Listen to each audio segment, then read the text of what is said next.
Hello friend. I want to tell you about the Mazda 3 BM car. What engines were installed? Only 4 powertrains found their way under the hood of the Mazda 3, in a total of 5 power variants. Only Skyactiv family engines were used, which means, among other things, direct fuel injection and high compression ratio in petrol engines and low compression ratio in diesel engines. All engines are characterized by low effort, which, according to Mazda engineers, is to improve the combustion process, reduce exhaust emissions and provide the driver with a natural driving experience. The petrol range starts with a small 1.5-liter engine with 100 HP and ends with a 2-liter unit with 120 or 165 HP. Diesels also include two 1.5-liter engines with 105 HP and a 2.2-liter with 150 HP. In the US market, the Mazda 3 was also offered with a 2.5-liter petrol engine with 185 horsepower. The 120 horsepower petrol and both diesels were paired with an optional 6-speed automatic gearbox. All manual gearboxes also had 6 speeds. Which engine to choose? I'll start with petrols, which are supposed to give a natural feeling while driving. The driver actually feels the car in a petrol version in a natural way if you're changing from a model from the 90s or early 2000s. The thing is that unsupercharged petrols don't have such good dynamics from low and medium revs as those of the competition, which is why the driving experience is such that smaller turbo engines seem simply faster. For example, the VW Golf 7 with a 1.4 TSI engine with 125 HP offered at the same time has dynamics comparable to the 165 HP petrol version of the Mazda. I am talking about subjective feelings. Only in the upper part of the revs will the Mazda 3 leave it, but this is a range rarely used by drivers. So if we want to drive the Mazda 3 as dynamically as models with smaller turbo petrols, we have to use revs from 3,500 upwards. I want to make it clear that switching from a Golf TSI, Focus EcoBoost or 308 THP to a Mazda can be disappointing in terms of performance. That doesn't mean you can't get used to it. If you have high expectations in this regard, it's best to buy the most powerful version or choose a diesel. The Skyactiv G petrol engine can be liked for its work culture and incredible flexibility. The engine can get to work from 1,100 to 1,200 revolutions per minute. In this range, the Ford EcoBoost will want to break free from the mounts and jump out from under the hood. The 120 horsepower engine is almost exactly the same as the 165 horsepower engine, and up to 4,000 revolutions per minute it also has very similar characteristics. Just see that both engines develop the same maximum torque of 210 Nm at 4,000 revolutions per minute. The difference begins after exceeding this value. In the 120 horsepower engine, there is a very dynamic drop in torque, which is why it produces less power, while in the 165 horsepower version the drop is much milder. How should this be understood? If you don't care about dynamic driving and you won't use the upper part of the revs, you prefer a low range, smoothness and economy, then the 120 horsepower engine will be right for you and exactly the same in 95% of cases as the more powerful unit. On the other hand, buying a more powerful version does not expose you to higher fuel consumption, although according to users the car burns about 0.5 L, 100 kilometers more, but this is mainly due to the desire for dynamic driving.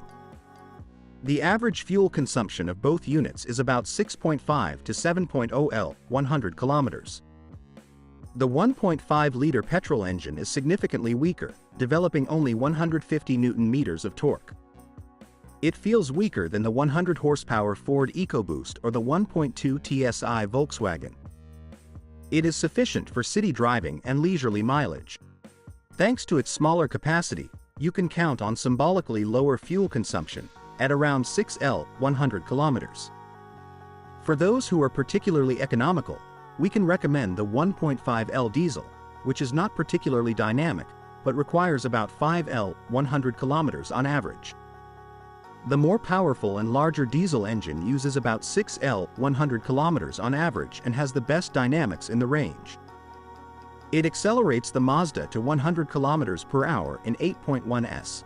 Thanks to double supercharging, serial supercharging, It generates 380 Newton-meters of torque in the range from 1600 to 2600 revolutions per minute, and in practice this is a typical range for driving. Unfortunately, diesels are potentially more expensive to repair and were the only ones to have flaws, so when choosing this engine, you need to be aware that you may not save money in the long run. However, the pleasure of driving the 2.2-liter version is definitely worth the sin. Manual or automatic? It's a difficult choice in Mazda 3. Manual gearboxes work great and are trouble-free. They are a perfect match for petrol engines, which sometimes require quick gear changes. They do not work with a dual-mass flywheel. Dual-mass flywheels are only found in diesels and are relatively expensive. The automatic does not work with a dual-mass flywheel. It is a durable transmission designed by Mazda, but sluggish. Paired with petrol and diesel engines, it takes away their dynamics and significantly. Acceleration to 100 km per hour is extended by about a second. While in the 2.2 diesel you don't feel it so much every day, in the petrol you do. In my opinion, if you buy a 2.2 diesel only after a facelift, more refined. I would skip the 1.5 diesel because it is quite rare and does not give anything special. The safest choice is a 2.0 petrol engine. It does not matter in which version. Typical faults. I'll start with the engines, although there are no major problems here. Some early 2.2 diesels struggled with worn camshaft lobes, which led to a loss of oil pressure and even filing. Repairs are usually a minimum of $1,250 if you want it done right. Fortunately, camshafts are available. In addition, they had a problem with DPF burnout, which resulted in oil dilution. Perhaps the wiping of the rollers itself was related to this. Nevertheless, the problem was eliminated after the facelift. The rarely encountered 1.5 diesel probably does not have such faults, but the sample is also much smaller. In fact, little is known about it. It is the same unit that was installed in the CX-3, among others. In petrol engines, sometimes there are MAF sensor failures, battery discharge, start and stop system or oil leakage from under the timing cover. There is no need to worry about direct fuel injection because it is durable and usually does not cause carbon buildup. Interestingly, Skyactiv G engines are quite willingly converted to LPG and it is not a big problem. All engines have a timing chain, which usually does not require intervention before 200,000 kilometers. It is recommended to change the oil every 10,000 kilometers at most, although Mazda allows twice that mileage. Due to the presence of DPF in diesels, it is also recommended to check the oil level frequently. In other areas, the Mazda 3 is a problem-free car. Body corrosion is not as bad as in older cars or the Mazda 6, but the car has very delicate paintwork. If something corrodes, it is usually the exhaust system and suspension bolts. Occasionally, there are faults with the multimedia system or folding mirrors. Thanks for listening to me. Don't forget to subscribe to the channel and rate my video. If you know any problems with this car that I didn't mention, be sure to write about them in the comments.